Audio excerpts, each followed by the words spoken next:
Good morning, students. I hope you are well. Please be quiet. Look at the computer screen board. দেখতে থাকো বীজগণিতের সূত্র প্রমাণ। আমি ইতিমধ্যে আগের ক্লাসে একটি সূত্র প্রমাণ দেখিয়েছি। দেখো পরবর্তী স্লাইডটিতে আমি আরেকটি সূত্র নিয়ে আসতেছি। আবার সূত্র 1 হতে কিভাবে দেখতে থাকো।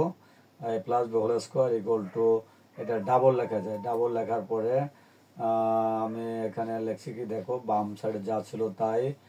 আর যেহেতু এখানে কোনো মাইনাস চেন নাই, সেহেতু এখানে প্লাস চেন, তাহলে কি দাঁড়ালো, এখানে দাঁড়ায় square plus 2b plus b square. এখন এটা আমি দেখো কিভাবে এটাকে ব্যালেন্স পর ঠিক রাখছি, অর্থাৎ এখানে স্কোয়ার থাকলো, এখানে প্লাস 2ab হলো, কিন্তু এইটাকে যদি আমি এভাবে ব্যালেন্স পর ঠিক রাখি, তাহলে এটাকে যদি আমি এখানে মাইনাস নেই, এই প্লাস 2ab-কে ব্যালেন্স পর ঠিক রাখার জন্য এই যে আমি প্লাস 4ab নিয়েছি, অর্থাৎ 4টা থেকে যদি 2টা চলে যায় তাহলে কিন্তু এটা ঠিক থাকে।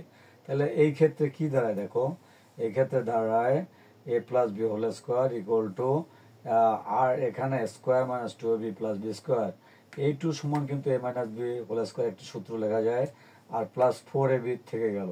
তাহলে এখান থেকে আমরা 3 নাম্বার যে অনুসিদ্ধান্ত সূত্র এসেছিল পূর্বের ক্লাসগুলোতে, সেই সূত্রটা কিন্তু এই স্লাইডটিতে পেয়ে গেলাম। আশা করছি তোমরা যে যেখান থেকে দেখছো স্লাইডগুলো তোমরা বুঝতে পারছো বীজগণিতের প্রমাণের সূত্রগুলো। এগুলো এবছর 3.1 এবং 3.2 এর জন্য খুবই ইম্পর্ট্যান্ট।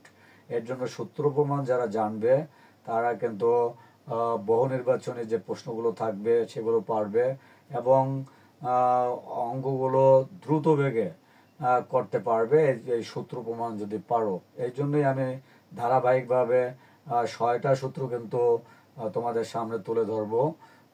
এ পর্যায়ে এই স্লাইডটিতে 3 নাম্বার অনুসিদ্ধান্ত সূত্রটি চলে আসছে। ধন্যবাদ সকলকে।